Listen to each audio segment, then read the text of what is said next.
السلام عليكم ورحمة الله وبركاته. إن الحمد لله نحمده ونستعينه ونستغفره ونعوذ بالله من شرور أنفسنا ومن سيئات أعمالنا. من يهده الله فلا مضل له ومن يضلل فلا هادي له وأشهد أن لا إله إلا الله وحده لا شريك له وأشهد أن محمدا عبده ورسوله أما بعد. அன்புள்ள சகோதரிகளே, இஸ்லாம் கூறும் கடல் தொடர்பான செய்திகளும் சட்டங்களும் என்கின்ற தலைப்பில் நாங்கள் பார்த்து வருகிறோம். இதில் இப்போ நம்ம பார்க்க போகிறது, நம்ம இப்போ கடைசியாக ரசூல் ஸல்லல்லாஹு அலைஹி வஸல்லம் அவர்கள் சொன்ன அந்த முன்னறிவிப்புகள், அது எந்த பிராந்தியங்களை ஒட்டிய முன்னறிவிப்புகள் அப்படி என்பதை ரசூல் ஸல்லல்லாஹு அலைஹி வஸல்லம் சொன்னது நம்ம பார்த்தோம். சொல்லாங்கட முன்னறிவிப்புகள் என்பது எல்லா பிரதேசங்கள் என்னென்ன நடக்கும் அப்படி என்ற முன்னறிவிப்பு அல்ல. சில பிரதானமான விஷயங்கள், சஹாபாக்களுடைய உள்ளத்துக்கு ஆர்வமூட்டக்கூடிய செய்திகள் எல்லாம் என்ன செஞ்சாங்க, அதில் சொன்னார்கள். ஆனால் ஒரு தடவை ரசூல் ஸல்லல்லாஹு அலைஹி வஸல்லம் ஒரு நாள் மாநாடு மாதிரி ஃபஜ்ரில் என்ன செஞ்சாங்க, ஃபஜ்ர் தொழுவிட்டு மிம்பரில் ஏறினாங்க, ஒவ்வொரு தொழுகைக்கும் இறங்கினாங்க, இஷா வரைக்கும் உரை நிகழ்த்தினார்கள் வருது புகாரியில். எப்படி ஃபஜ்ருக்கு ஏறினது இஷா வரைக்கும் என்ன செஞ்சாங்க, ஒரே நிகழ்த்தினாங்க. ஒரு நாள் மாநாடு மாதிரி ரசூலுல்லாஹ் மட்டும் பேசினாங்கன்னு வருது. அதில் மனநமிட்டவர்கள் மனநமிட்டார்கள், மறந்தவர்கள் மறந்தார்கள் என்றாங்க. அப்போ அதில் எவ்வளோ செய்திகள் ரசூலுல்லாஹ் என்ன செஞ்சிருக்கலாம், சொல்லியிருக்கலாம். அடுத்தது அபூ ஹுரைரா சொல்கிறாங்க, என்ன நான் 2 பை அளவுக்கு என்ன செஞ்சுக்கிறேன், செய்திகளை நான் பாடமாக்கிக்கிறேன். அதில் உண்டை நான் உங்களுக்கு எல்லாருக்கும் என்ன செஞ்சுட்டேன், சொல்லிட்டேன். இன்னொன்றை சொன்னால் என் தொண்டைக்குழி என்ன செஞ்சிருக்கும், வெட்டப்பட்டிருக்கும் என்று என்ன அபூ ஹுரைரா ரலியல்லாஹு அன்ஹு சொல்கிறாங்க. அப்போ அது என்ன அப்படின்னா, அது மார்க்கம் சார்ந்த விஷயங்கள் அல்ல, முன்னறிவிப்புகள், யார் என்னென்ன எவங்க எப்படி அப்படி என்ற சார்ந்த விஷயங்கள் சொல்லப்பட்டிருக்குது. அவைகளெல்லாம் என்ன செய்யலை, நான் சிலது சொன்னேன், சிலது சொல்லலை, எல்லாம் சொல்லி மிக்கிறாங்க. என்ன அதாவது சிலது சொல்லவும் என்ன அதாவது இல்லை அப்படின்னு அபூ ஹுரைரா ரலியல்லாஹு அன்ஹு என்ன செய்கிறாங்க, சொல்கிறாங்க. அப்போ எனவே இந்த மாதிரியான அதாவது இந்த செய்திகள் சில எல்லா மார்க்க விஷயங்கள்லாம் எத்தி வைக்கணும்.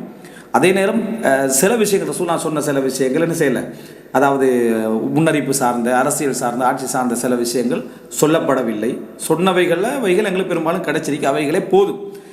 அப்போ இதுதான் நம்ம தெரிஞ்சுக்கொள்ள வேண்டிய விஷயம். அது மாதிரி ரசூலுல்லாஹ் பல விஷயங்கள் என்ன செஞ்சுக்கலாம், முன்னறிவிப்புகளில் சொல்லியிருக்கலாம். அது என்ன முழுமையாக எங்களுக்கு வராமலும் என்ன செஞ்சிருக்கலாம், போயிருக்கலாம். மார்க்கம் சார்ந்த விஷயங்கள் எல்லாமே என்ன செஞ்சு வந்திருக்கு. இவைகளெல்லாம் நிகழ்வுகள், எதிர்காலத்தில் இப்படி நடக்கும், அதுவும் முன்னறிப்பு தான். அது மார்க்க சட்ட ரீதியான விஷயங்கள் அதில் இல்லை. சட்ட ரீதியான விஷயங்கள்னா அது என்ன செஞ்சிருக்கும், எங்களுக்கு சொல்லப்பட்டிருக்கும். இது ஒரு நம்ம தெரிஞ்சு கொள்ள வேண்டிய ஒரு முக்கியமான விஷயம். இப்படி ரசூலுல்லாஹ் முன்னறிவிப்பு செஞ்சதில் நம்ம இப்போ கடல் சார்ந்த விஷயத்தில் இஸ்லாமிய வரலாற்றில் நடந்த கடல் யுத்தங்கள் அதை தெரிஞ்சு கொள்வது தான் இந்த தலைப்பு நோக்கம். இதில் நான் ஆண்டையும் அந்த யுத்தத்துடைய பேரையும் அந்த கடலுடைய பேரையும் அதனுடைய படைத்தளபதியும் என்று ஏதாவது அதில் அடையாளப்படுத்துறதுக்கு அதையும் அது வெற்றியா தோல்வியான்றதையும் நான் உங்களுக்கு என்ன செய்கிறேன், இந்த ஒரு பகுதியாக சொல்கிறேன். நான் வேணுமெண்டா இந்த ஸ்பீச்சு பதிவு செய்யப்படுற டைமில் அதனுடைய அட்டவணையாக என்ன செஞ்சிடலாம், அதை நம்ம பதிவு செய்யலாம்.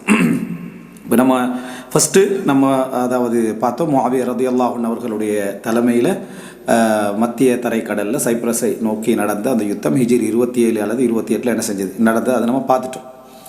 அடுத்தது என்னன்னு சொன்னால், மிக பிரபல்யமான யுத்தம், நீங்கள் இதை படிச்சிங்கன்னா விளங்கும் என்னென்னா, ஹிஜ்ரி 34 கிறிஸ்து ஆண்டில் சொல்கிறேன்னா 655 இதில் நடந்த ஒரு யுத்தம் என்னென்னு சொன்னால் தாத்து சவாரின்னு அதுக்கு சொல்லுவாங்க.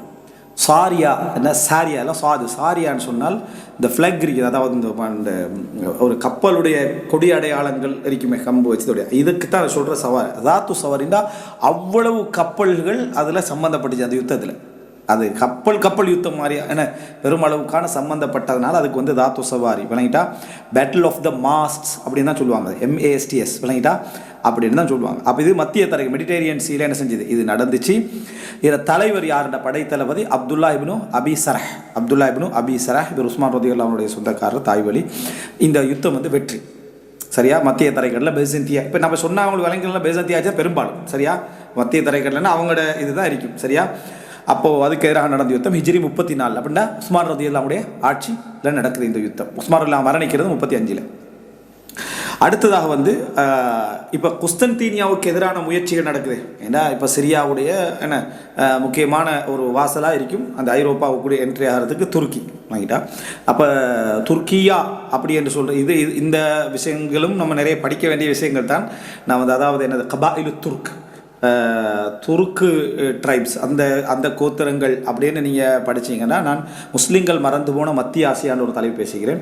அதில் நீங்கள் பாருங்கள், இந்த அதாவது மொங்கோலியர்கள், தாத்தாரியர்கள், தாஜிக்கள், நாய்மான்கள், துர்க்குமான்கள் இப்படி என்ற ஒரு பெரும் பகுதியை பற்றி அந்த வரலாறை நம்ம பேசியிருப்போம். அதாவது சைனாவுடைய வடக்கு, ரஷ்யாவுடைய தெற்கு, இந்த பகுதியிலேருந்து மத்திய தரைக்கடலிருந்து அமுதாரியா, சிர்தாரியா அந்த நதிகளை ஒட்டி வளர்ந்த அந்த கலாச்சாரம், அந்த சமுதாயத்தை பற்றி. அப்போது இதில் நீங்கள் என்ன பார்ப்பீங்கன்னு சொன்னால், அதாவது அப்படி இதில் முதல் முயற்சி இவங்க எடுக்கிறாங்க அதுக்குள்ளே என்ட்ராகிறதுக்கு, துருக்கி சமுதாயத்துக்கு, அதாவது இதுக்கு இந்த துருக்கிக்குள்ளே என்ட்ராகிறதுக்கான அந்த முயற்சி நடக்குது. அப்போ அதில் துருக்கியோட அதை நீங்கள் எப்போ விளைக்கணும்னா இன்றைய வடிவத்தில் அந்த நாடு அன்றைக்கு இருக்கல, சரியா? அதனால் அதனுடைய ஒரு பகுதி இன்னொன்றிலிருந்து இன்னொரு பகுதி இங்கே இருந்திருக்கும், ஜஸ்ட் சின்ன சின்ன பகுதிகளாகலாம் இருந்திருக்கும். இப்போ வெற்றி என்றது சின்ன சின்ன சின்ன பகுதிகளாக தான் என்ன செய்யும், சிட்டியாக தான் என்ன செய்யும், போயிட்டு. இப்போ முதலாவது கான்ஸ்டாந்தினோப்பிள் அப்படி என்று சொல்லக்கூடிய முதல் முற்றுகை, அது ஹிஜ்ரி 49 நடக்குது. ஹிஜ்ரி 49, 669 கிறிஸ்தாண்டில் விளங்கிட்டா, 49. இது எந்த சொன்னால் அப்படின்னா இப்போ நீங்கள் மத்திய தரைக்கடல் நடக்கலை. ஏன்னா அதாவது அந்த மெப்பில் பார்த்தா தான் உங்களுக்கு விளங்கும். அது துருக்கி வழியாக போகிறதால அந்த இடத்துல அதை ஃபேமஸ், எல்லாருக்கும் இன்றைக்கு பார்த்தாலும் அதே பேரில் தான் இங்கே சி ஆஃப் மர்மரான்னு சொல்லுவாங்க, விளங்கிட்டா. அப்போது மர்மரா யுத்தம், பஹர் மர்மரா, அதில் தான் இந்த முயற்சி முதலாவது நடக்குது. தலைவர் யசீத் இப்னு முஆவியா. 49 அப்படின்னா உங்களுக்கு விளங்கிலும் அது யார், அதாவது முஆவியா ரலியல்லாஹு அன்ஹு அவர்கள் ஆட்சியாக இருக்கக்கூடிய அந்த காலப்பகுதி. ஹிஜ்ரி 40, அலி ரலியல்லாஹுடைய ஆட்சி, அலிரெல்லாம் கொல்லப்படுகிறார்கள். அதுக்கு பின்னால் முஆவியா ஹசன் ரலியல்லாஹு அன்ஹு முஆவியா ஆட்சிக்கு வராங்க. ஹிஜ்ரி 60 வரைக்கும் அவங்களோட ஆட்சி தான். அப்போ யசீத் இப்னு முஆவியாவுடைய படை தளபதியாக அது நடக்குது. அந்த படை சம்பந்தமான சப்ஜெக்ட் தான் நாங்கள் பார்த்தோம். வாஜிபாகி விட்டது என்று ரசூல் ஸல்லல்லாஹு அலைஹி வஸல்லம் சொன்னதாக வரக்கூடிய செய்தி, அந்த செய்தி தான். அப்போ இது யசீத் இப்னு முஆவியா அந்த முயற்சி எடுக்கிறாரு. இது வெற்றியா தோல்வியா இல்லை, தொடர்ந்தது. சமாதான உடன்படிக்கை தொடர்றது. இப்படித்தான் குஸ்தந்தீனியா. இது அடுத்ததாக அதாவது மஅரக்கத்து சீலாயூம் அப்படின்னு சொல்லுவாங்க அரபில். நான் என்னுடைய உச்சரிப்பு இதிலெல்லாம் மெயினாக அரபு உச்சரிப்பாக தான் இருக்கும், சரியா? அப்போ மஅரக்கத்து சீலாயூம் அப்படின்னு சொல்லுவாங்க. இது ஹிஜ்ரி 54 நடக்குது. 674 கிறிஸ்து ஆண்டில். அதாவது இன்றைக்கும் ஏஜியன் கடல்னு சொல்லுவோம், ஏஜியன் சி, விளங்கிட்டா, பஹ்ரு ஈஜா அப்படின்னு. அந்த நீங்கள் துருக்கியில் இந்த வரலாறுகள் அப்படி படிக்கலாம். அங்கே உள்ள சின்ன சின்ன அதாவது கடல்கள்னு நிறைய இருக்கும் அந்த இடத்துல. பிளாக் சி இருக்கும், அதுபோல் ஏஜியன் சி இருக்கும், இந்த மர்மரா சி இருக்கும். அப்படியே நீங்கள் அதுபோல் பஹ்ருல் புல்கான் இருக்கும். இதெல்லாம் சின்ன சின்ன கடல்களாக அங்கே நிறைய வரும், சரியா? குறிப்பாக அந்த இடத்துல பெரிய கடல் என்னது, பிளாக் சி, அதாவது இந்த கருங்கடல் விளங்கிட்டா, அந்த சி. இங்கே அதாவது ஈரானுக்கு வடதில் இருக்கிறது தான் கஸ்வீன், பஹ்ரு கஸ்வீன் ஈரானில் வடதில், அதர்பைஜானுக்கு பக்கத்தில் இருக்கிறது. இது பிளாக் சி, சரியா? மற்றது அப்போது ஏஜியன்சின்னு சொல்லி. இது தலைவர் யாருன்னா ஜுனாதா இப்னு அபி உமையா. படைத்தளபதியாக யார் இருந்தார்னா ஜுனாதா இப்னு அபி உமையா என்றவர் படைத்தளபதியாக இருந்தார். இது வெற்றி. ஹிஜ்ரி 54. அப்போது முஆவியா ரலியல்லாஹு அன்ஹு ஆட்சி காலமே தான். 60 தான் முஆவியா ரலியல்லாஹு அன்ஹு. அடுத்தது என்ன அப்படி என்று சொன்னால், நாம் எல்லாரும் நிறைய தெரிஞ்ச இது ஹிஜ்ரி 92. முஸ்லீம்கள் வரலாறு படிக்கிறவங்க ஹிஜ்ரி 92 என்ன செய்ய மாட்டாங்க, அதில் மறக்க மாட்டாங்க. 711 மற்ற ஆண்டில் சொன்னால் 711. இது என்னென்னு சொன்னால், அதாவது கடல் தான், ஆனால் கடலில் உங்களுக்கு தெரியும் ஸ்ட்ரைட்னு சொல்லுவாங்களே, வழங்கிட்டா. அதாவது மதிகன் நீரிணை, அரபில் தமிழில் சொல்லுவாங்க நீர் இணை, வழங்கிட்டா. நீர் இணைனா அந்த இடத்துல என்ன செய்யும், ஒரு சின்ன இடைவெளி தான் தண்ணி போகிறதுக்கு என்ன செய்யும், இருக்கும். அது நம்ம அந்த புவியியல் படிக்கிற சந்தர்ப்பத்தில் புவிகோள அழகுகள் என்று சொல்லி சில பகுதிகள் படிப்பேன் தானே, விளங்கிட்டா. பீடான பூமி விளங்கிட்டா, பீடபூமி விளங்கிட்டா, அந்த மாதிரியான இடங்களில் இது நீரிணை சார்ந்த விஷயம், சரியா? Right, okay. அப்போது நீரிணை கடப்புன்னு போட்டிக்கிறாங்க. இது அதாவது உபூருல் மதியக், அந்த இடத்த கடக்கிறாங்க. 92 தாரிக் பின் ஜியாத் அந்த இடத்த என்ன செய்கிறாரு, அவர் கடக்கிறாரு. ரைட். ஏண்டா நம்ம இந்த அரபிலேயே அந்த இதுகள் படிக்கிற காரணம் அதுதான் அசல் சொல் அதில், விளங்கிட்டா. இந்த இதில் இங்கிலீஷில் எப்படி அதை சொல்கிறாங்கன்னா, அதாவது கிப்ரல் டார் அது என்ன இது அப்படின்னா, தாரிக் பின் ஜியாதுடைய ஜபல் கபல் ஆயிரும். அதாவது ஈஜிப்ட் உச்சரிப்புக்கு வந்துடும். ஈஜிப்ட் உச்சரிப்புக்கு என்ன செஞ்சிடும் அரபில் ஜி மட்டும் தானே இருக்குது, இங்கிலீஷில் 2 இருக்குது, ஜி ஜே, சரியா? என்னத்துக்கு ஜி ஜே, ரெண்டுமே ஜே தானே உச்சரிப்பு. அப்போது 2 எழுத்து வச்சுக்கிறாங்க. தமிழில் நம்ம என்ன சொல்லுவோம், ஜா ஜி ஜூ ஜேன்றுவோம். இங்கிலீஷில் 2 எழுத்து இருக்குது, சரியா? அதுக்கு ஜின்னு தான் சொல்கிறது, ஜேன்னு சொல்கிறது, உச்சரிப்பை மாற்றுறதுக்கு. அப்போ அதுக்கு ஜி போட்டு தான் இருக்குது. இட்டாலி இந்த லெட்டின்லேருந்து வந்ததால் கண்ட மாதிரி என்ன செஞ்சிருக்கு, அது வந்திருக்கும். ஆனால் உச்சரிக்கிற டைமில் என்ன செஞ்சிடறோம்டா, அதுக்கு தான் ஜே உச்சரிப்பு, இதுக்கு கா உச்சரிப்பு. அரபில் 2 ஜி மண்டதுனால எகிப்தியர்கள் என்ன செய்வாங்கன்னு சொன்னால், காவை என்ன செய்வாங்க, உச்சரிப்பாங்க. அதனால தான் கூகுளுக்கு ஜூஜுல்னு இருக்கும். சரியா, அரபில் பார்த்தீங்கன்னா ஜூஜுல், அது கூகுள் எடுத்து என்ன செய்வாங்க, ஏன்னா அதில் தான் கூக்குள்னு என்ன செய்யறதில்ல, அதில் போடுறதில்ல. அதனால அதாவது இப்படி உச்சரிப்பு பிள்ளை, அவன் மஸ்ஜிதுக்கு மஸ்கித் அப்படின்வாங்க. இது நிறைய பேர் அந்த பிள்ளை உச்சரிப்பு பிள்ளை அப்படி இல்லை, அரபில் கா இல்லை, அந்த காவுடைய உச்சரிப்புக்கான எழுத்து இல்லாமல் போயிட்டாச்சு. சரியா, நபத்தியர்கள்ட்ட இதுலேருந்து வந்தாச்சு. அப்போ உச்சரிப்புண்டு இல்லை, பிற்காலத்து அரபில் தான் என்ன செஞ்சு அல் குர்ஆன் இறங்கிச்சு. அதனால தான் அந்த எழுத்துடைய தோற்ற இதுகள் என்ன செஞ்சது, அது எல்லாம் போச்சு. இது நம்ம தெரிஞ்சுக்கொள்ள வேண்டிய விஷயம். அவங்கள்ட்ட இயற்கையிலே அது வரும். நம்மளே முகாஹித்னா சொல்லுவாங்க. சரியா, நம்மளே முகாஹித் அப்படின்னா சொல்லுவாங்க. சரியா, இது அவர் இயல்பான விஷயம். இதா ஜா நஸ்ருல்லாஹ்னு குர்ஆனில் வரது அப்படியே சொல்லுவாங்க. சொல்லிட்டு தப்சீர் பண்ணக்குள்ள ஐ கா அப்படின்வாங்க. அதாவது ஜீம காவா என்ன செஞ்சிருவாங்க, மாற்றிடுவாங்க. இதெல்லாம் ஏன் நான் சொல்கிறேன்னா, குர்ஆன் 7 முறையில் இறக்கப்பட்ட இடத்துக்கு ஒருத்தர் தப்சீர் பண்ணுறாரு அப்படின்னா, அது ஏன்னு சொன்னால், இப்போ இந்த ஈஜிப்டில் இருக்கிறவங்கலாம் பார்த்தீங்கன்னா அவங்க ஜீமுக்கு கான்னு தான் சொல்லுவாங்கன்னு சொல்கிறாங்க. அவங்க இதா ஜான்னு சொல்லுவாங்க, இதா கா என்று சொல்கிறல்ல. சரியா, அதுக்கு தப்சீர் பண்ணுறதுக்கு வெளியால் சொல்கிற டைமில் தான் கா மஸ்கித் என்னுவாங்க. அப்போ இதா 7 முறை, 7 முறையில் குர்ஆனில் மாறணுமே, இதா கா நஸ்ருல்லாஹ்னு மாறணும். குர்ஆனில் மாறல, குர்ஆனில் இதா ஜா எடுத்து என்ன செய்வாங்க, சொல்லுவாங்க. ரைட், நான் உச்சரிப்புகளை சொல்கிறேன், அதனால தான் அரபில் சொல்கிறேன், அசல் சொல்ல நம்ம விளங்கிக்கலாம். அப்போது இதில் வந்து மதியக் ஜபல் தாரிக்குடைய ஜபல். சரியா, அது வந்து 92,711 92,711 எப்படி நான் சொல்லிட்டு போகிறேன், 92,711. சரியா, தாரிக் பின் ஜியாத் தலைமையில் வெற்றி. அது வந்து ஒரு என்ட்ரி லெவல் தான், அந்த ஏரியாவை பிடிக்கிறதுக்கு ஒரு என்ட்ரி லெவலான ஒரு சப்ஜெக்ட். அடுத்தது வந்து 98 ஹிஜ்ரி 98ல் இது வந்து 717 கிறிஸ்தவ ஆண்டுலாம் நடக்குது. 98 717. ரெண்டாவது என்ன, கொன்ஸ்டாந்தினோபிள் முற்றுகை. இரண்டாவது கொன்ஸ்டாந்தினோபிள் முற்றுகை. இது அப்போ இதால் நடக்கும். ஏற்கனவே கடல் பார்த்தீங்கன்னா மர்மரா, அந்த மர்மரா சியால தான். சரியா, அது நடக்கும். அதில் வந்து யார் தளபதி என்ன, ஏற்கனவே யஸீத் இப்னு முஆவியா. இதில் தளபதி வந்து மஸ்லமத் இப்னு அப்துல் மலிக். இப்போ உமையா கிலாபத் நம்ம படிச்சிருந்தா இது எந்த காலப்பகுதியில் நடக்குது அப்படின்னு என்ன செஞ்சிடும், நமக்கு விளங்கிடும். வலீத் இப்னு அப்துல் மலிக்குடைய காலப்பகுதியில் என்ன செய்து நடக்குது. அது அப்துல் மலிக் இப்னு மர்வான் மரணிச்ச பின்னால் வலீத் இப்னு அப்துல் மலிக் என்ன செய்கிறார், வாராரு. அப்போ அவருடைய ஆட்சி காலப்பகுதியில் தான் என்ன செய்து நடக்குது. ரைட், மஸ்லமா இப்னு அப்துல் மலிக் தான் இதில் என்ன செய்கிறாரு, தலைமை தாங்கி வராரு.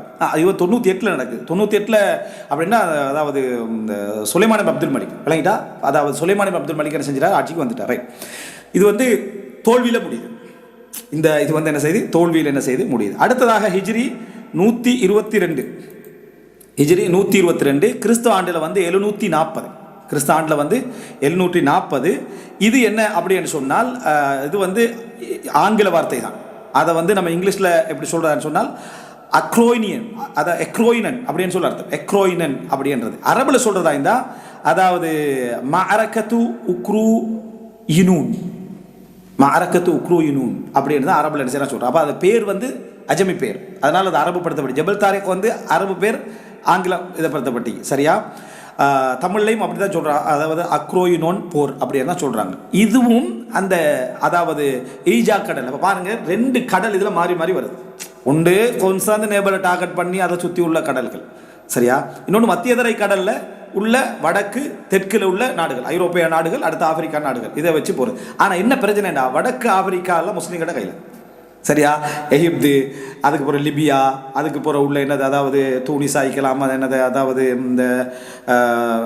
இந்த மொரோக்கோ, அடுத்தது வந்து அல்ஜசாயர், அல்ஜீரியா, இதெல்லாம் வந்து என்னது முஸ்லீம்களோட கைக்குள்ளே வந்தாச்சு.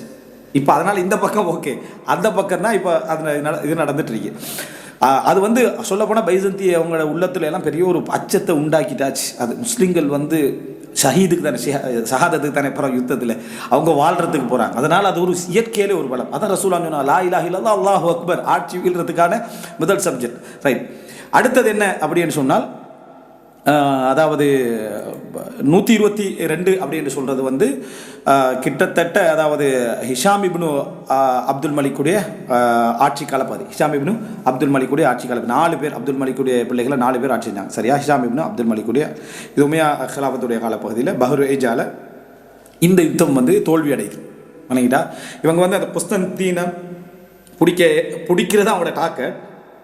அதுக்காக என்ன செய்யணும், அதை சுற்றி உள்ள சிட்டிகளுக்கு என்ன செய்வாங்க, யுத்தம் அப்படியே செய்வார்கள். ரைட், அடுத்தது என்ன அப்படின்னு சொன்னால், இஸ்லாமிய வரலாற்றில் எல்லாருக்குமே என்னது, அதாவது நம்ம ஃபேமஸான சிசிலியன்னு சொல்கிறாங்கன்னா செகில்லியா. சரியா, அரபில் வந்து செகில்லியான்னு சொல்லுவாங்க. இது வந்து மத்திய தரைக்கடலில் நடக்குது. 212 827 212 உங்களுக்கு விளங்கிட்டு அது அப்பாசிய ஹிலாபத்துக்கு என்ன செஞ்சாச்சு அங்கே போயாச்சு 132 மறு அப்பாசிய ஹிலாபத் தான் சரி. அதாவது அப்பாசிய ஹிலாபத்தோட ஆரம்ப 10 பலமான ஆட்சி கால பகுதி என்றது அதுதான் 228 வரைக்கும் இருக்கிறது. இது மத்திய தரைக்கடலில் நடக்கிறது. அசத் இப்னுல் ஃபுராத் தான் இந்த படைத்தளபதியாக என்ன செய்கிறார் இருக்கிறார். அடுத்ததாக இதை கொஞ்சம் நான் வேகமாகவே கொண்டு போகிறேன் சரியா. அடுத்தது வந்து மஅரகத் இஷ்பீலியா அதாவது வரலாற்றில் இந்த ஒரு மிக முக்கியமான ஒரு அம்சம் இஷ்பீலியா அப்படின்றது. இது வந்து 229 ஹிஜ்ரி 844 கிறிஸ்தவாண்டில் நடக்குது. இது கடற்போர் சரியா. அவங்க வந்து ஒவ்வொரு கடற்பகுதியால் வாரது அது இஷ்பீலியா. இது வந்து நடக்கிறது என்னன்னு சொன்னால் அட்லாண்டிக் ஓஷனில், அதாவது அல் மஹீத்துல் அத்லசி விளங்கிட்டா அதில் தான் நடக்குது. உமையா அந்தலூஸ் படை அப்பாசிய ஹிலாஃபத் வீழ்ச்சி அடைஞ்சாச்சு. ஆனால் ஸ்பெயினில் அதனால் உமையா அந்தலூஸ் படையில் தான் இது என்ன செய்யுது இது நடக்குது ரைட். அடுத்ததாக வந்து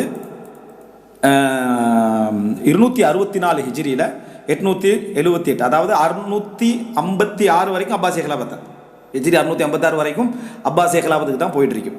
இந்த 264 ஹிஜ்ரி அதாவது 878 கிறிஸ்துவானில் சரகூசா அப்படி என்று சொல்கிற அந்த பிரதேசம். இதில் இஸ்லாமிய அறிஞர் இந்த பேரெல்லாம் வந்து ஏன் மதரசாவில் அங்கே படிக்கிறவங்களுக்கு பிரபல்யம் அப்படின்னா அதில் பேர்களை நம்ம நிறைய இப்போ குர்துபி எங்களுக்கு ஏன் பிரபல்யம், அந்த குர்துபி என்ற கொரோடோவான்னு சொல்லக்கூடிய இதில் குர்துபி. அதே போல் என்னது நம்ம அதாவது ஒரு புத்தகமிக்கு வந்து அதாவது அல் இஅ்திஸாம் இமாம் ஷாத்திபியில் விளங்கிட்டா. அப்போ ஷாத்திபா அவர் கிர்னாத்தி விளங்கிட்டா. அப்போ இந்த மாதிரியான இதுகளால் அந்த புத்தகங்கள்லாம் என்னது இப்னு ஹஸம் அல் அந்தலூசி விளங்கிட்டா, இப்னு அப்துல் பர் அல் அந்தலூசி விளங்கிட்டா. இந்த காரணமாக தான் அது என்ன செய்யுது அந்த அறிமுகமாக என்ன செய்து இருக்கும். அடுத்தது என்னன்னு சொன்னால் அதாவது இது வந்து நடக்கிற வந்து அல் பஹர் அத்தீரானி அதாவது டெரேனியன் இந்த கடல்னு சொல்கிறாங்க சரியா. படை வந்து அக்லபியா படை சம்மந்தமாக நீங்கள் தெரிஞ்சுக்கணும். அப்பாசிய ஹிலாஃபத் தெரிஞ்சுக்கணும் சரியா.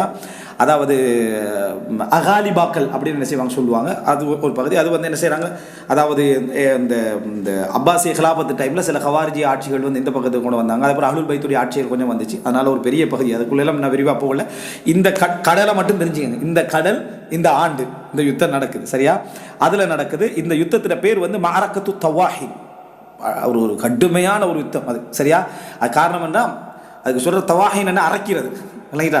மஅரக தவாஹின் அந்த மாதிரி அதாவது டெவலப் ஆகிட்டு போகுது. என்ன யுத்தத்துடைய கருவிகள்லாம் என்ன செய்யுது டெவலப் ஆகிட்டு போகுது. 270 ஹிஜ்ரி 884. அடுத்ததாக வந்து இது முஸ்லிம்கள் நடத்தி கொண்ட கடல் யுத்தங்கள். அடுத்ததாக 324 935 இது வந்து என்ன சொன்னால் கஸ்வு ஜல்வா. இந்த யுத்தம் வந்து எதில் நடக்குன்னு சொன்னால் அதாவது லிகோரியன் கடல் அல் பஹர் அல் லெகூரி. இந்த கடல் எல்லாமே நான் சொன்ன மத்திய தரைக்கடல் இப்படி இந்த மாதிரி பார்த்துக்கோங்க சரியா. இந்த செக்ஷனுக்குள்ளே வரக்கூடிய கடல்கள். இது ஃபாத்திமிய கடை பிரிவால் நடக்கும். ஃபாத்திமியாக்கள் எங்கே இருந்தாங்க ஈஜிப்டை என்னது அதாவது மையமாக வச்சு ஆட்சி பொறிச்சிட்டு இருந்தாங்க இந்த காலப்பகுதியில். அவங்கள மையமாக வச்சு நடக்கக்கூடிய இதெல்லாம் வெற்றி. அடுத்ததாக வந்து அதாவது மஅரகத்துல் மதீகன் நீரிணை போர்னு தான் இதுக்கு பேர். இது நடந்த கடல் வந்து மெசினா விளங்கிட்டா. அந்த மெசினா கடலில் தான் இது நடக்குது. மெசினா நீரிணை விளங்கிட்டா. நீரிணை ஸ்ட்ரைட் 344 ஹிஜ்ரி 956 ஃபாத்திமியா படையினர் ரைட்டா. அடுத்ததாக வந்து அதாவது ஹர்ப் பாரி. இதெல்லாம் நீங்கள் படிக்கணும்னு நினச்சிங்கன்னா உங்களுக்கு தேடி எடுத்துக்கலாம் இல்லை. ஹர்ப் பாரி அப்படின்னு சொல்கிறது இது வந்து அதாவது எட்ரியாடிக் சீக்கு தானே அதில் நடக்குது. அதாவது பல்கானுக்கு வலதில் உள்ள சி சரியா அதில் நடக்குது எட்ரியாடிக் சீன்னு சொல்லி. இது வந்து 457 1065 1065. அடுத்தது மஅரகத்து அஸ்கலான் எங்கே எல்லாருக்கும் தெரியும் பலஸ்தீன் விளங்கிட்டா. அஸ்கலானி இப்னு ஹஜர் அல் அஸ்கலானி சரியா. அப்போ 538 அஸ்கலான் நடக்குது. அல் பஹருல் முத்தவஸ்ஸித் அதை ஒட்டி இருக்கிறதால மத்திய தரை கடலில் நடக்குது. அதுக்கு பக்கத்தில் நடக்கக்கூடிய யுத்தம் சரியா. ஃபாத்திமிய கடற்படை இவங்க எங்கிருந்து என்ன செய்கிறது அந்த இதுக்காக நடக்கக்கூடிய யுத்தம். ஒவ்வொன்றுக்கும் ஒரு ரீசன் இருக்கு. சமநிலை வெற்றி தோல்வி இல்லை சரியா. அடுத்த 583 ஹிஜ்ரி 1187 மீலாதி மஅரகத்து அக்கா விளங்கிட்டா. அல் பஹரியா பஹருல் முத்தவஸ்ஸித் இது வந்து என்னது மத்திய தரை கடலில் தான் என்ன செய்ய நடக்குது. மஅரகத்து அக்கா யார் சலாஹுதீன் அய்யூபியோட தலைமையில் நடக்குது. இது வெற்றி. சலாஹுதீன் அய்யூபியோட வரலாறுகள் படித்தவங்களுக்கு அது சிம்பிளாக விளங்கிடும்.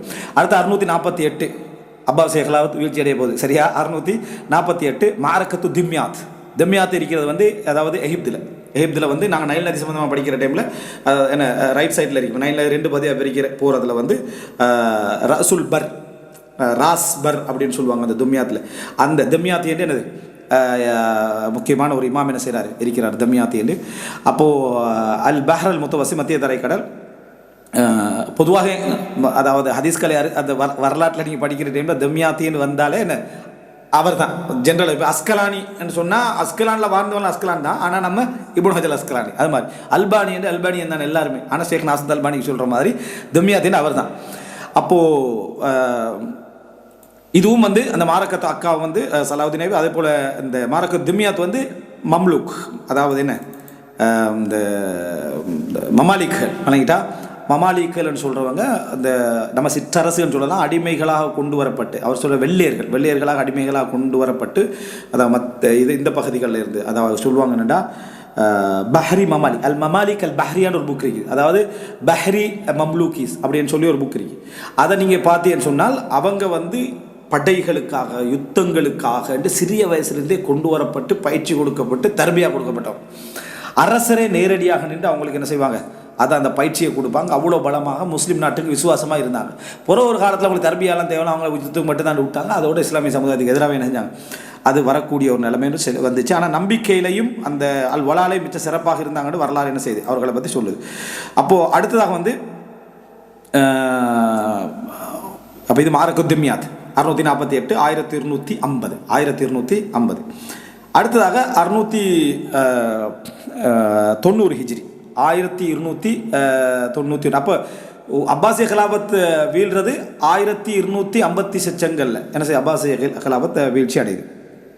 அடுத்தது ஃபத்துஹக்கா திருப்பி 690 1291 மத்திய தரைக்கடல், அதாவது அல் அஷ்ரஃப் கலீல், அதுபோல் என்ன இது வெற்றியான யுத்தம். அதுபோல் 921 ஹிஜ்ரியில் ஜித்தாப்பூர், சரியா 921 ஹிஜ்ரி 1516.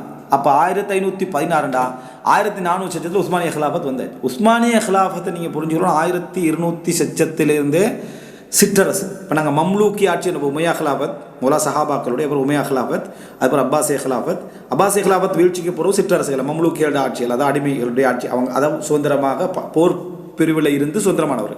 இது வந்து பிரதேசத்துக்கு பிரதேசம் ஆட்சி ஆயிடுச்சு. தவாய்ஃபுன்னு சொன்ன இந்த ஸ்பெயினை பற்றி சொல்லக்கூட சொன்ன முழுக்கு தவாய்ஃபுண்டு இந்த கூட்டத்துக்கு ஒவ்வொரு கூட்டம் ஆட்சி, அந்த மாதிரியான ஆட்சி ஆயிடுச்சு. ஆனால் இப்படி இருந்துட்டு இருக்கிற ஆட்சியில் அதாவது உஸ்மானிய ஆட்சி இப்படி மேலோங்கிட்டு, சிற்றரசு தான் 300 வருஷமாக அப்படியே மேலோங்கி வந்து பெரும்பகுதியை பிடிச்ச பிறகு தான் ஹிலாஃபத்தை அறிவிச்சாங்க.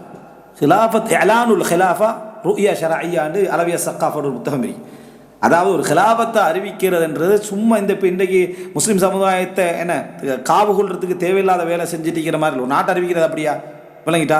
அப்போது இந்த மாதிரி இல்லாமல் அலானுல் ஹலாப் இஸ்லாமிய ஒரு ஆட்சி அறிவிக்கிறதுக்குன்னு ஒரு கட்டம் இருக்குது, அதுக்கு சட்டம் இருக்குது. ஒரு ஆட்சி எடுத்து உலகமே அங்கீகரிக்கிற அமைப்பில் அந்த சட்டம் வரும். அதை பார்த்தா ரைட் ஓகே நீ நாடு தான் விளங்கிட்டா, கைலாசா மாதிரி இல்லை சரியா. ஒரு நாடு அறிவிக்கிறதுக்கு கொண்டு ஒரு சர்வதேச ரீதியான ஒரு விஷயம் இருக்குது. இப்பயும் இருக்குது. சில நாடுகள் சில பிரதேசங்களை பிடிச்சி கொடியை நாட்டி போட்டு அந்த நாடுன்னு சொல்லி அறிவிக்கிற இவர் மட்டும் இல்லை, கிட்டத்தட்ட ஒரு 30-40 பேர் அறிவிச்சு தான் இருக்கிறாங்க நாடு அப்படியான நாடுன்னு சொல்லி சரியா. சரியோ ஒரு புறம்போக்கு நிலைமை இருந்துட்டு போட்டு விட்டிக்கிறாங்க சரியா. இப்படி இருக்கிற சில இதுகள்லாம் இருக்குது. அப்போது இது என்ன புரிஞ்சுக்கொள்ளணும்னு சொன்னால், இந்த பலஸ்தீன ஒரு நாடாக அங்கீகரிக்கிறதுல இவ்வளோ யுத்தம் இருக்கக்கூடாது, இவ்வளோ பிரச்சனை இருக்கிற டைமில் நாடாக இருந்த ஒரு நாட்டை அப்போது இது கொண்டு இருக்கு. அப்போ 200 வருஷத்துக்கு அப்புறம் 300 வருடங்களுக்கு அப்புறம் தான் உஸ்மானிய ஹிலாஃபத் தன்னை ஹிலாஃபத் என்ன செய்யுது அறிவிச்சு கொள்ளுது. அப்போ தான் முஸ்லீம் சமுதாயம் அதுக்கு என்ன செய்யுது, அவர் முழு உலகமும் கட்டுப்படுகின்ற ஒரு இடத்துக்கு என்ன செய்து வரும். அப்போ அதுலேருந்து அவங்க என்ன இந்த 1900 சச்சங்கள் 17லேருந்து 24 வரைக்கான உஸ்மானிய ஹிலாஃபத் 500 வருடங்கள் உஸ்மானிய ஹிலாஃபத். அப்போ ஜித்தா யுத்தம் என்றது உஸ்மானிய கடற்படை. ஏன்னா உஸ்மானியர்கள் அதில் இருக்கக்கூடிய நேரம். அப்போ உஸ்மானிய அந்த படை தான் அந்த ஜித்தாவில் வந்து 921 ஹிஜ்ரி 1516 இந்த யுத்தம் என்ன செய்து நடக்கிறது. அடுத்ததாக அதாவது அப்போ இது நடக்கிறது. அப்போ எங்கள் ஜித்தாண்டா செங்கடல் அல் பஹ்ருல் அஹ்மர் ரெட்சியில். அடுத்ததாக மாரக்கத்துல் ஜசாயிர் அல்ஜீரியா யுத்தம்.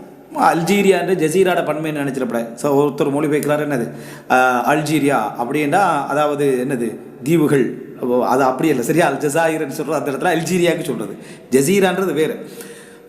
924 1518 மத்திய தரை கடல். இது வந்து அதாவது ஹைருத்தீன் பர்பரோசா அப்படி என்று சொல்கிற ஒரு அது மம்லுக் அவருடைய தலைமையில் தான் இந்த யுத்தம் என்ன செய்து நடக்குது. ரைட். அடுத்தது என்ன அப்படின்னு சொன்னால் மாரக்கத்து புரூசா அப்படின்னு சொல்கிறது இப்போ பாருங்கள் எப்படி இதை வந்து நீங்கள் இங்கிலீஷில் சொன்னால் பெட்டில் ஆஃப் பர்வேஸா ரைட்டா, பெட்டில் ஆஃப் பர்வேஸான்னு வர மாரக்கத்து புரூசா பஹருல் அதாவது அயூனி அந்த கடலில் நடக்குது. ஹைருத்தீன் பர்பரூசா தான் அதுலேயும் என்ன செய்கிறார் தலைமை தாங்குறார். 940 இதெல்லாம் இந்த சிற்றரசுகளோட சப்ஜெக்ட். சிற்றரசுகள் நீங்கள் படிக்கக்கூட தான் அந்த சப்ஜெக்டை விளங்கிக்கலாம். இது விளங்கலான்றது எங்களோட பிரச்சனை இல்லை, அது வரலாறு சார்ந்த ஒரு சப்ஜெக்ட். 945 1538 சில விஷயங்கள் விளங்கலான்றது அந்த துறையிட சப்ஜெக்ட். அது நம்ம ட்ரை பண்ணாலும் விளங்கலாது, அது அந்த துறை நமக்கு வரலன்னு விட்டுவிடும்.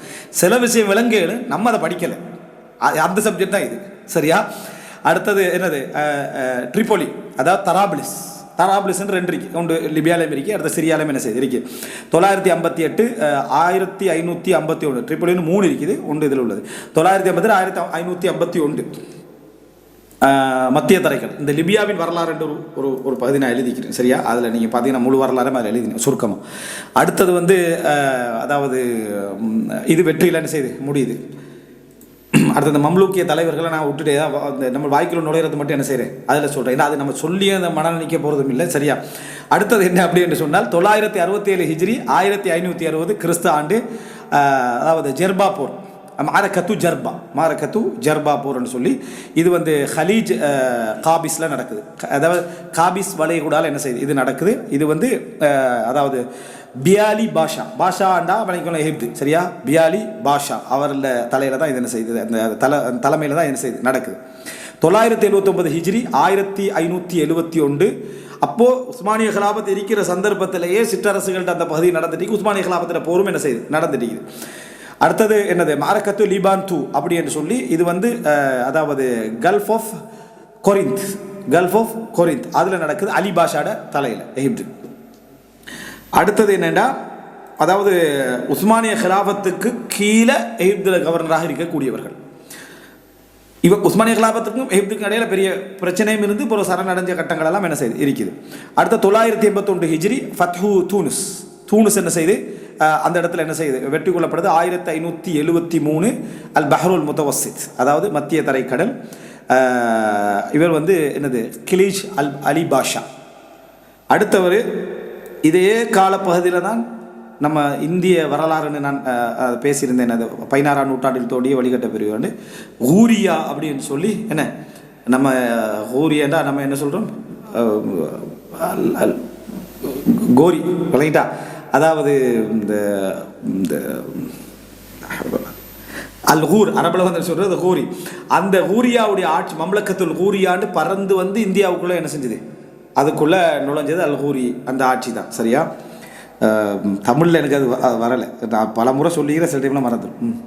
அடுத்தது வந்து என்ன 1123 ஹிஜ்ரி 1711 கிறிஸ்தவ ஆண்டு. 1711 வந்துட்டு இன்னும் கொஞ்சம் தான். சரியா? மாரக்கத்து புரூத் இது வந்து கருங்கடலில் என்ன செய்து நடக்குது, அதாவது பிளாக் சீல. அப்போ நான் உங்களுக்கு பிளாக் சீ சொன்னேன். இப்போ ரஷ்யாவுக்கு துருக்கி இதெல்லாம் ஐரோப்பா எல்லாம் சம்மந்தப்படுற இடம் தான் அது. உஸ்மானிய அதாவது கடற்படை 1213 ஊர் என்ன 1213 ஹிஜ்ரி 1798 தமிழில். அதாவது மாரக்கத்து அபு கீர் என்ற ஒரு யுத்தம் நடக்குது. இது வந்து மத்திய தரைக்கடலில் நடக்குது.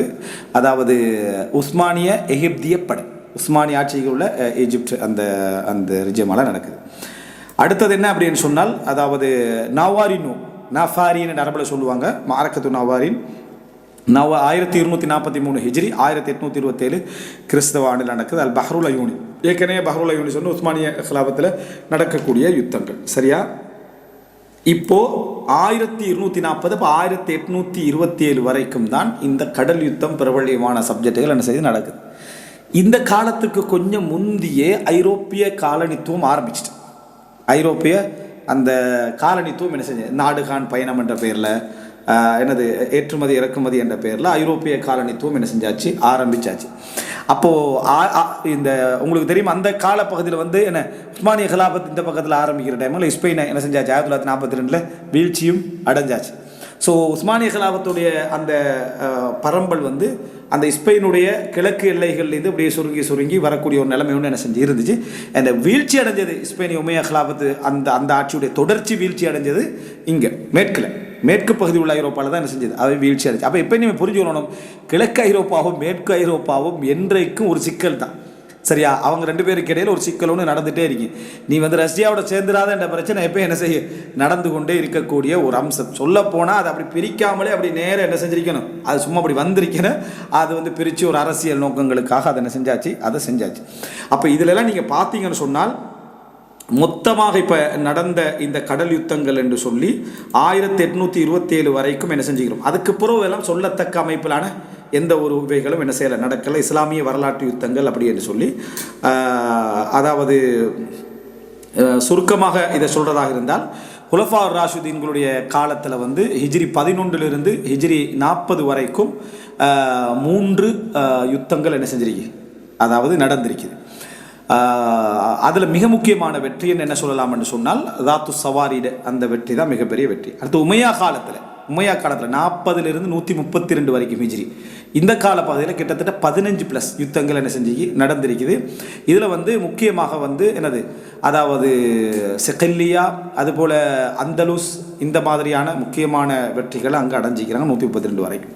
அப்பாசிய காலப்பகுதி 132 656 வரைக்கும் 6, 5, 6 வணங்கிட்டா 6, 5, 6 மனநம் இடுதல் வந்து 2 வகை. ஒன்று சொல்லி அப்படி மனநம் இடுறது, இல்லைன்னா மூளைக்கு ஒரு மெப்பு அல்லது நெப்பிங் ஒன்று செஞ்சிடுறது, கொடுத்துடுற ஒரு இணைப்பண்டு கொடுத்துடுறது. அது எப்படின்னா 6, 5, 6னா உங்களுக்கு கொஞ்சம் என்ன செய்யும், ஞாபகம் நிற்கும். 132 அப்படின்னா 3 ஒன்றை கழிச்சா 2 தான் 132 ஞாபகம் வச்சுக்கணும் லைட்டா. இப்படி எதையாவது ஒன்று இப்போ நம்ம இப்னு ஹஸம் ஞாபகம் வச்சுக்கணும், என்ன 4, 5, 6 இப்னு ஹஸம் மௌத்தா என்னது 4, 5, 6 அப்போ 456 இப்படி இந்த மாதிரி 2 முறை மனநத்தில் நிற்கிறதும் இருக்கு குழுவோட சூரத்தில் பார்த்திய மாதிரி.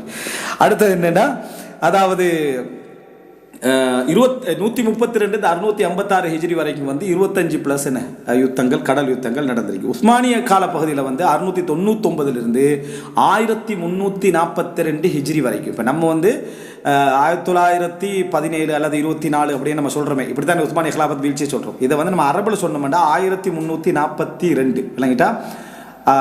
அதான் நம்ம வந்து அதை அந்த அல் கூரி என்றது அதை கோரி அப்படி தானே சொல்கிறோம். கோரி ஆட்சின்னா நம்ம என்ன செய்கிறோம், அதை சொல்கிறோம். எப்படி நம்ம இந்த துக்லக் அப்போ துக்லக் அப்படின்னு சொல்லுவோம், துக்லக் தான் அரபில். அது மாதிரி என்னது அல் ஹில்ஜின்னு வரும், அதை கில்ஜி ஆட்சின்னு என்ன செய்வோம் சொல்லுவோம். அது மாதிரி அல் கூரியன்று அதுதான் ரைட். அடுத்தது இந்த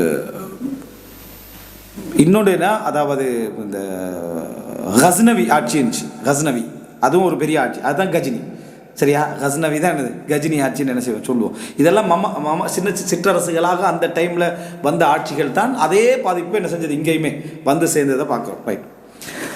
நம்ம அதை பெருசாக நிறைய பேர் அதை யோசிக்காத காரணம் என்னென்னா, நம்ம வட இந்தியாவுக்கு நமக்கு இன்னும் சம்மந்தப்பட்ட பாரியார் யோசனையில் தான் இருக்கிறோம். சரியா? ஒருங்கசீவு மட்டும் கொஞ்சம் என்ன செய்யலாம், அந்த பக்கத்தில் நம்ம யோசிக்கலான்னு.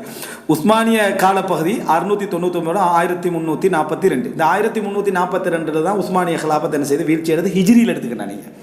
சரியா? அதை உங்களுக்கு ஞாபகம் வச்சுக்கணும்னா 1, 2, 3, 4 தான். அதை கொஞ்சம் தலைகீழாக போட்டிக்கிறாங்க. எப்படி 1, 2, 3, 4 வச்சுக்கோங்க. 1, 3, 4, 2 இருக்குது. அப்போ நீங்கள் பார்த்து அதை என்ன செஞ்சுக்க, அதை தரத்தீப்புன்னு உங்களுக்கு ஏற்ற மாதிரி பண்ணிக்கோங்க. 1342 ஹிஜ்ரியில் என்ன செய்யுது, அது வந்து அந்த அதாவது வீழ்ச்சி அடைகிறது. அப்போது அவர்களுடைய கடல் யுத்தம், உஸ்மானிய ஆட்சி காலத்துடைய கடல் யுத்தம் 50+. 50+ யுத்தம். இப்போ ரசூல் ஸல்லல்லாஹு அலைஹி வஸல்லம் எனது உம்மத்தினர்கள் கடல் யுத்தம் செய்வார்கள் என்று மகிழ்ந்த அந்த யுத்தத்துடைய ஆரம்பத்திலிருந்து மொத்தமாக வரலாற்றில் வந்து ஒரு பெரிய யுத்தங்கள் என்று கணக்கெடுத்ததை நீங்கள் பார்த்தீங்கன்னு சொன்னால், அதாவது 93 யுத்தங்கள் வருது.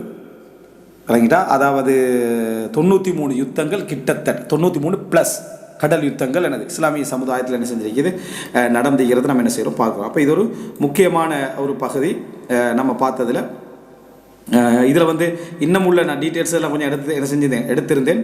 இருந்தாலும் என்னது, அதை எத்தனை படை வீரர்கள், எவ்வளோ கப்பல்கள், கிட்டத்தட்ட அதாவது ஹிஜ்ரி அந்த 649 வரைக்குமே என்ன கிட்டத்தட்ட என்ன 1700 கப்பல்கள் விளங்கிட்டா. அதை கணக்கெடுப்பில் நம்ம பார்த்தா என்ன செய்யுது அதில் விளங்குது. அப்படியான டீட்டெயில்ஸ்களோடு இருந்தாலும் போதும். சரியா? இந்த 1700 யுத்தங்களும் வந்து அதாவது சைப்ரஸுக்கு தானே, இந்த சைப்ரஸுடைய அந்த யுத்தம் சார்ந்த இதுக்கு மட்டும்தான் என்ன இந்த 1700 யுத்தங்கள் மொத்தமாக இல்லை. சரியா? கப்பல்கள் சரியா? கப்பல்கள் வந்து சைப்ரஸுடைய அந்த யுத்த டைமில் வந்து பயன்படுத்தப்பட்டது. நான் சொன்னது முழுப்படையில். சரியா?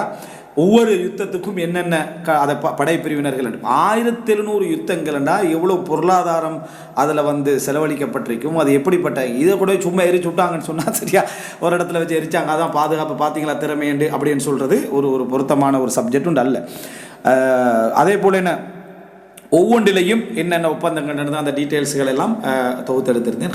அல்ஹம்துலில்லாஹ் இவைகள் வந்து இஸ்லாமிய சமுதாயத்துடைய அந்த கடல் யுத்தம் அதனுடைய அந்த பகுதி எப்படி என்ன செஞ்சது விரிவடைந்தது, அது எப்படி இந்த பகுதியெல்லாம் என்ன வந்தடைந்தது ஒரு இதை பற்றி என்னை பொறுத்த வரைக்கும் வரலாற்றை தெரிஞ்சு கொள்ள விரும்புகிறவங்க வந்து ஒரு சின்ன பகுதியாவது இதை பற்றி கொஞ்சம் ஒரு மிச்சம் வேணாம் சரியா. இன்றைக்கு கூட நம்ம என்ன செய்யலாம், அதாவது நிறைய தேடி எடுத்து உறுதிப்படுத்தி படிக்கிறதுக்கான வாய்ப்புகள் நிறைய இருக்குது. அப்போ அதுலேருந்து ஒரு சின்ன சின்ன இந்த வளைகுடா எங்கே இருக்குது, இந்த சி எங்கே இருக்குது, இதில் வந்து முஸ்லீம் சமுதாயத்தில் யார் ஆண்டார்கள், அவருடைய கொள்கை என்ன, அவருடைய தளபதி என்ன, இது ஏன் இந்த யுத்தம் நடந்துச்சு, இப்படி ஒரு சின்ன ஒரு பகுதி நம்ம தெரிஞ்சு கொள்வது அங்கே வாழக்கூடிய முஸ்லீம் சமுதாயத்துடைய கலாச்சாரம் சம்பந்தமாக நம்ம தெரியும். தென் அமெரிக்கா வரலாறு நீங்கள் எடுத்தீங்கன்னா முஸ்லீம் சமுதாயத்துடைய பெரும் பகுதியில் நீங்கள் அங்கே என்ன செய்யலாம் பார்க்கலாம். அது அந்த மாதிரியான என்ன சில அதாவது விஷயங்களை தெரிஞ்சு கொள்றதுக்கு இதெல்லாம் மிகப்பெரிய உதவியாக இருக்கும்.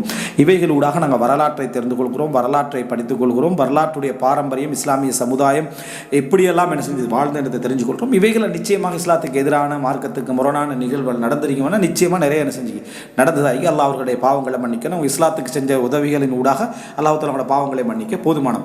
இது கடல் தொடர்பான விஷயங்களை இஸ்லாமிய சமுதாயத்துடைய ஒரு பரந்த நிலை விரிந்த நிலை விளங்கிட்டா. இதை நம்ம என்ன செஞ்சோம் பார்த்தோம். இன்ஷா அல்லாஹ் அடுத்ததாக கடல் தொடர்பான சட்டங்கள் என்ற அந்த நூலையும் மையமாக வைத்து இன்னும் உள்ள வேலை அதிகமாக தகவலை வச்சு அதனுடைய சுருக்கத்தை இன்ஷா அல்லாஹ் சட்டங்களை முழுமையாக நாங்கள் தெரிஞ்சு கொள்றதுக்கான சுருக்கத்தை இன்ஷா அல்லாஹ் படிப்போம். ஹாதா மா இந்தி வல் இல்மு இந்தல்லாஹ் வ அகூலு கௌலி ஹாதா வ அஸ்தக்ஃபிருல்லாஹ் லி வ லக்கும்.